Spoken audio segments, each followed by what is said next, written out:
Hello' বন্ধু-বান্ধৱীসকল, মই আজি আপোনালোকৰ মাজত আকৌ উপস্থিত হৈছোঁ কেইটামান পুৰণি অসমীয়া সাঁথৰৰ সৈতে। প্ৰতিটো সাঁথৰৰ উত্তৰ দিবলৈ আপোনালোকক 10 ছেকেণ্ডকৈ সময় দিয়া হ'ব আৰু 10 ছেকেণ্ডৰ ভিতৰত যদি আপোনালোকে উত্তৰটো বিচাৰি নাপায় তেনেহ'লে ভিডিঅ'টো পজ কৰিব আৰু শুদ্ধ উত্তৰটো দিবলৈ চেষ্টা কৰিব।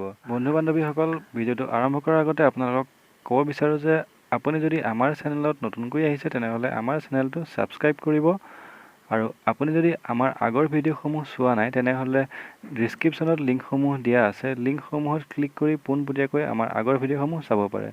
তেনেহ'লে আহক আমি ভিডিঅ'টো আৰম্ভ কৰি দিওঁ।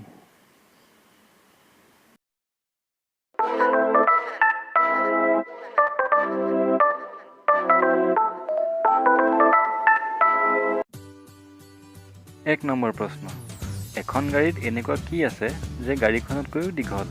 বন্ধু-বান্ধৱীসকল, অলপ ভাবি চাওক আৰু শুদ্ধ উত্তৰটো কমেণ্ট বক্সত কমেণ্ট কৰক।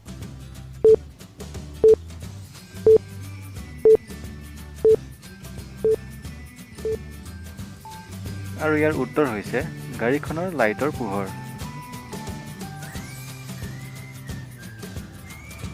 2 নম্বৰ প্ৰশ্ন, মাক জুতুলি পুতুলি, পুতেক চোকা টেকেলা। বন্ধু-বান্ধৱীসকল, মনত পৰিছেনে বাৰু? আৰু যদি মনত পৰিছে তেনেহ'লে কমেণ্ট বক্সত কমেণ্ট কৰক।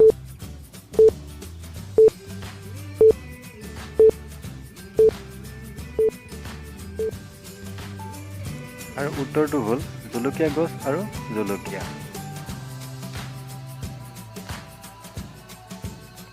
3 নম্বৰ প্ৰশ্ন, এজন ল'ৰাই তাৰ নিজৰ চুলিবোৰ দীঘল কৰি ৰাখে, একেবাৰে ছোৱালীৰ দৰে, আৰু তাক সকলোৱে মহেশ বুলি মাতে। বন্ধু-বান্ধৱীসকল, প্ৰশ্নটো হ'ল কিন্তু কিয়?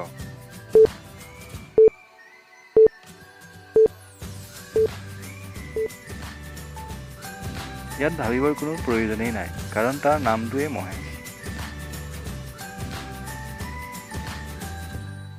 4 নম্বৰ প্ৰশ্ন, ৰজাৰ আলিবাট তিয়াব পাৰি কিন্তু শুকুৱাব নোৱাৰি। বন্ধু-বান্ধৱীসকল, যদি মনত পৰিছে 10 ছেকেণ্ড শেষ হোৱাৰ আগতে কমেণ্ট বক্সত কমেণ্ট কৰি জনাওক।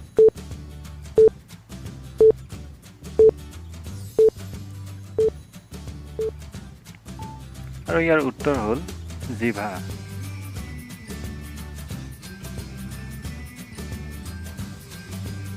5 নম্বৰ প্ৰশ্ন, মাটিৰ তলৰ বগা বুঢ়ী সাজ পিন্ধে কুৰি কুৰি। বন্ধু-বান্ধৱীসকল, উত্তৰটো জানেনে বাৰু? আৰু যদি জানে তেনেহ'লে 10 ছেকেণ্ড শেষ হোৱাৰ আগতে কমেণ্ট বক্সত কমেণ্ট কৰি জনাওক।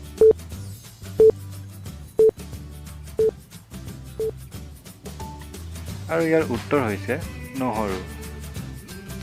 তেনেহ'লে বন্ধু-বান্ধৱীসকল, আমাৰ এই ভিডিঅ'টো কেনেকুৱা লাগিলে জনাবলৈ কমেণ্ট বক্সত কমেণ্ট কৰক। যদি ভাল লাগিলে এটা লাইক কৰি থৈ যাব আৰু এই ভিডিঅ'টো নজনা সকললৈ শ্বেয়াৰ কৰিব।